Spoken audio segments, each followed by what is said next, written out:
There's no way on earth I could fake the things I found and the things I write about. I consider myself the reporter, the investigator, the researcher of lost knowledge, because I soon found that the information I was getting was either lost, forgotten, or never known at all. And that's what I like to write about. The things that nobody knows, to get that back.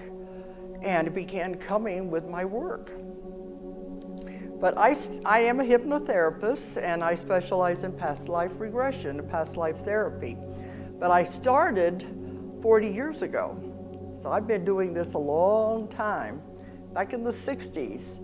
I was doing it back the first time as a hypnotist back in the days when it was watch the shiny object. Remember those old methods, if there's anyone in the audience who is a hypnotherapist. And you had the long drawn out inductions. I always said you relax them from the big toe all the way up. And you had the tests that had to be performed. None of that is necessary, but it was the old methods of hypnosis. And that was the way I started out. And you know, the habits, stop smoking and lose weight. To me, that's so boring now. I'd much rather time travel. But if somebody comes to me and wants to stop smoking or lose weight, I'll tack it on to the session, but it's not the primary object. My object now is therapy and trying to help the person. And that, to me, is so easy to do the habits that I'd rather do the other type of therapy. But back in the 60s, I had so many things happen. I'm not going to go into the whole story. But in my last book, the Convoluted Universe, Book 2, I put in the first chapter the story of how it happened, because people kept saying, how did you get into this? What happened? And see, I've written 13 books, but actually I've written 14, because the first book has never been published. It was called 5 Lives Remembered, and that was how it all began in those early days, and told the story of how it all happened. And that was the first book I was trying to get published way back. Now when I speak at writers' conferences, I always tell them, don't expect your first book to be published. It may never be published. You have to keep writing more and more, and maybe one down the road will be the first one to come out. They think, oh, I've got this one book, but that one has never been published. I don't know if it ever will be.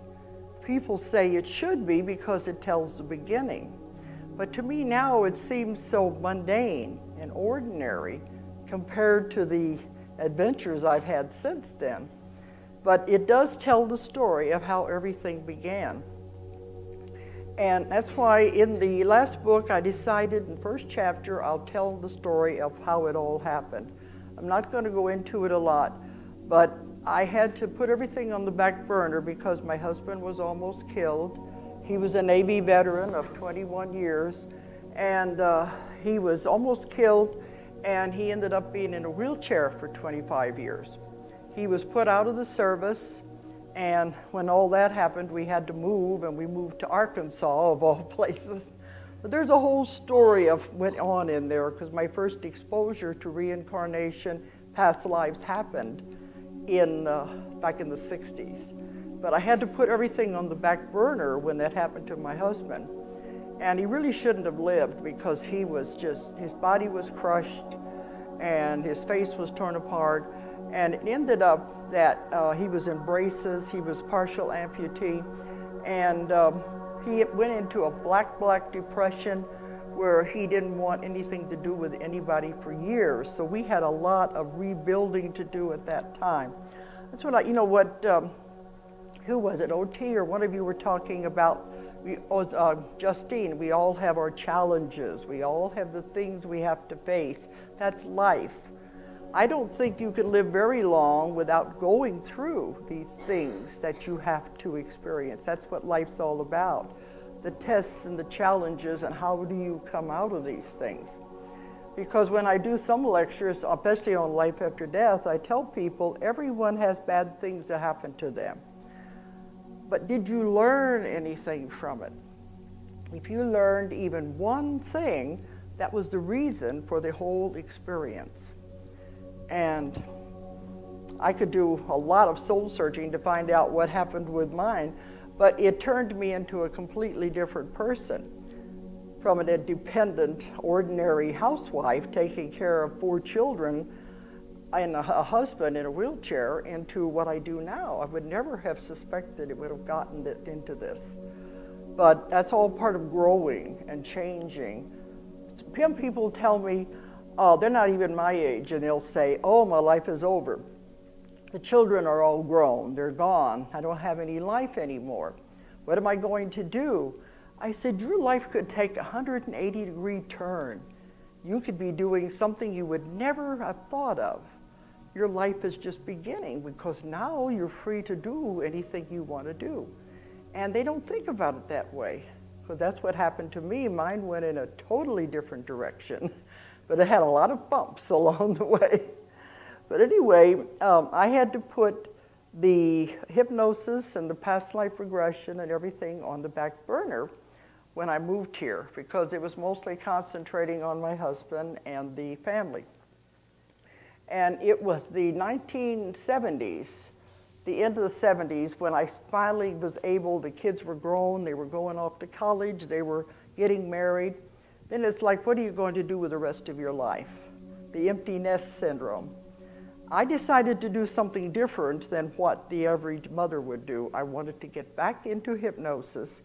I had been exposed in the 60s to reincarnation, past life regression, and it was so startling because there was nothing out at that time except for the search for Bridie Murphy. No books to tell you how to do any of this. But to me, it was time travel, and that's what I wrote about in the first book. It was so life-changing, I couldn't forget about it. I'd opened a door to the unknown, and I wanted to get back to that. So in the 1970s, when the kids began leaving, and what was I going to do, I wanted to get back into past life regression. I didn't want to do the normal hypnosis anymore. But I knew there had to be an easier way. The old methods were too long, too slow. So I began studying the newer methods. And now it was being done with visualization and imagery. So I started doing that. But I've been doing this now, this would be about 30 years when I started in the 70s until where I'm at now. As I began doing it, I began seeing some of the things in hypnosis were not needed. And I thought, why don't I try this instead? And I found that as long as you're not harming the client, my first thing I've always emphasized is the care and protection of the client that I'm working with. If you're not going to harm the client, why not try something that's different? Because somebody in the beginning had to have invented the ways of doing this anyway. Somebody had to start out somewhere. Why do the long, drawn-out things and all of the other unnecessary things? So as I began doing it, I began dropping things and adding things. And this is why over the 30 years I've developed my own technique.